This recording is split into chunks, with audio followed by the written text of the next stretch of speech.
इनसे मोहब्बत भी कमाल की होती है, जिनका मिलना भी मुकद्दर में नहीं होता।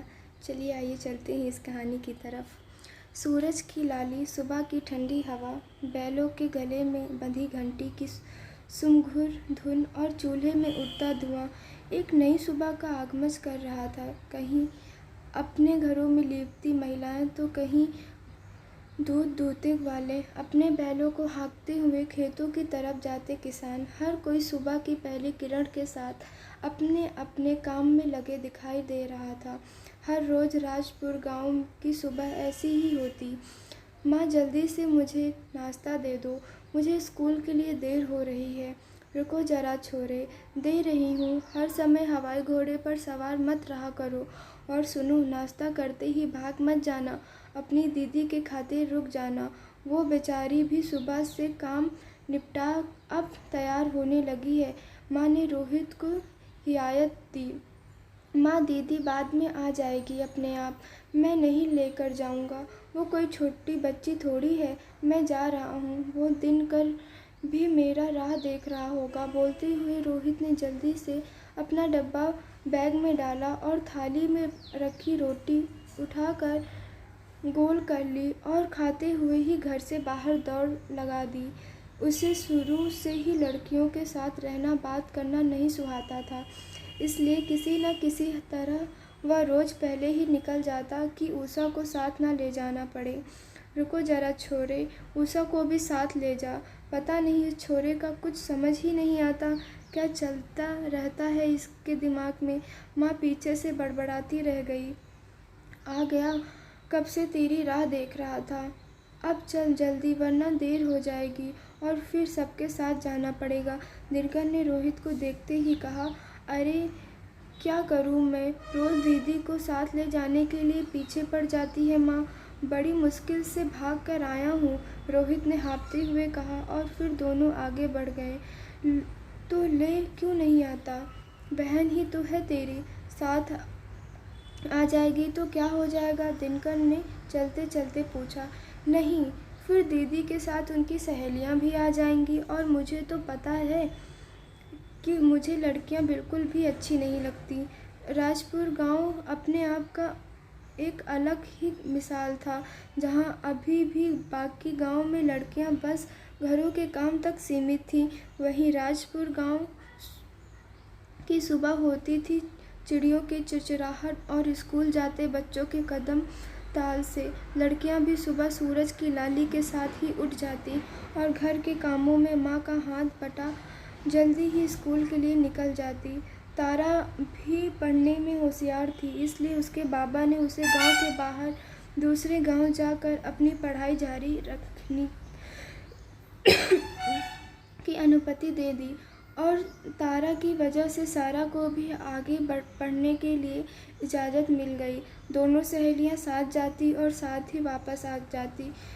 गांव के करीब 50 बच्चे साथ ही जाते आते। तारा और सारा दोनों पक्की सहेलियां थीं। उनके गांव में बस 8वीं तक के ही स्कूल थे, तो उसके आगे की पढ़ाई करने के लिए सभी बच्चे दूसरे गांव जाते थे। क्योंकि गांव दूर था तो सभी बच्चे एक साथ खेतों के बीच की पगडंडी पकड़कर साथ ही जाते। बहुत सुंदर नज़ारा होता।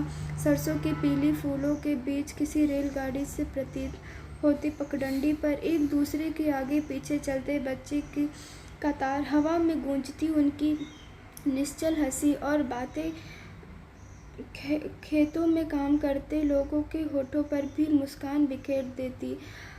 पंछियों का कलरव, बच्चों की हंसी ठिठोरी और गांव का शांत वातावरण बहुत ही लुभावनी होता। राजपुर की हर सुबह, रोहित कैसे हो तुम, घर पर सब ठीक है।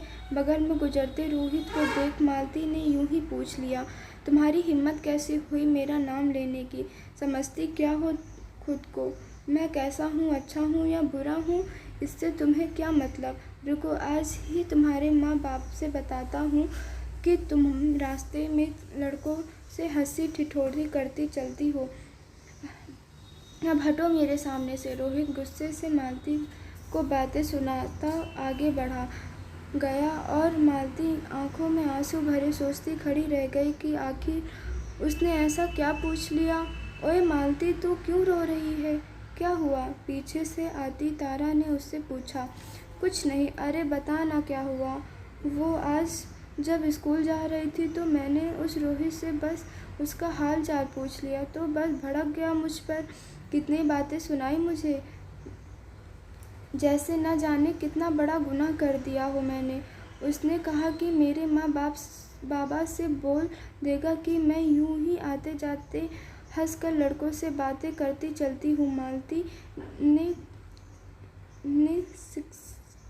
सिसकते हुए कहा।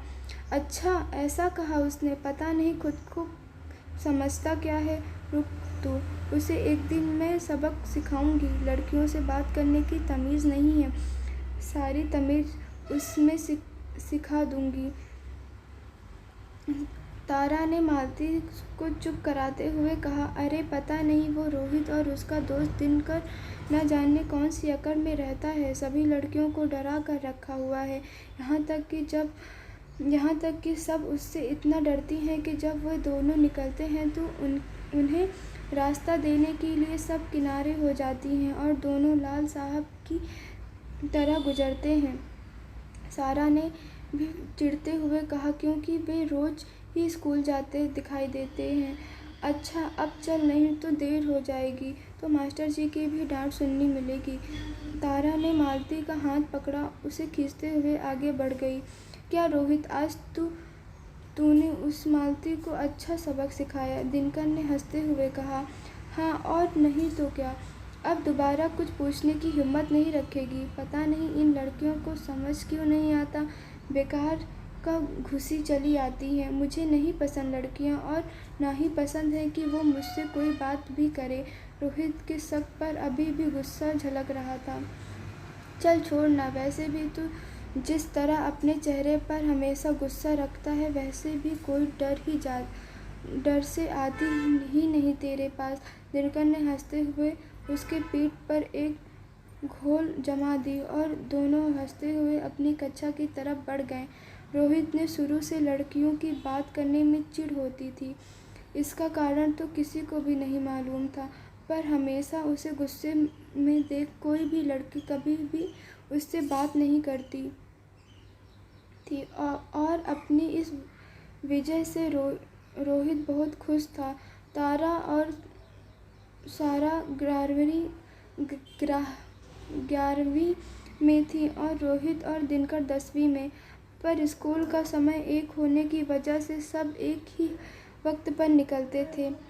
पर फिर भी कभी न तारा ने कभी रोहित से और ना ही रोहित ने तारा से कभी बात की। हाँ, बस एक गांव से होने की वजह से और रोहित की बड़ी बहन उषा के साथ उसकी कक्षा में थी तो इसलिए एक दूसरे को जानते ज़रूर थे। अगली सुबह दिनकर बहुत देर खेत की मेड़ पर इंतज़ार करने के बाद रोहित दिनकर के घर के बाहर उसे आवाज़ लगा रहा था। क्यों चिल्ला रहा है छोरे? दिनकर न है घर में, अपने बाबा कर साथ कुछ काम से गया है। रोटी सेकती दिनकर की अम्मा ने वहीं रसोई से चिल्लाकर जवाब, तो कब तक आएगा वो चाची? क्या आज स्कूल नहीं जाएगा? रोहित ने दोबारा आवाज़ लगाई। ना छोरे, आज तो शायद शाम को हो जाए लौटने में। आ भीतर आजा, कुछ खाएगा? अपने आंचल से हाथ पोंछती अब दिनकर की अम्मी भी बाहर आ गई थी।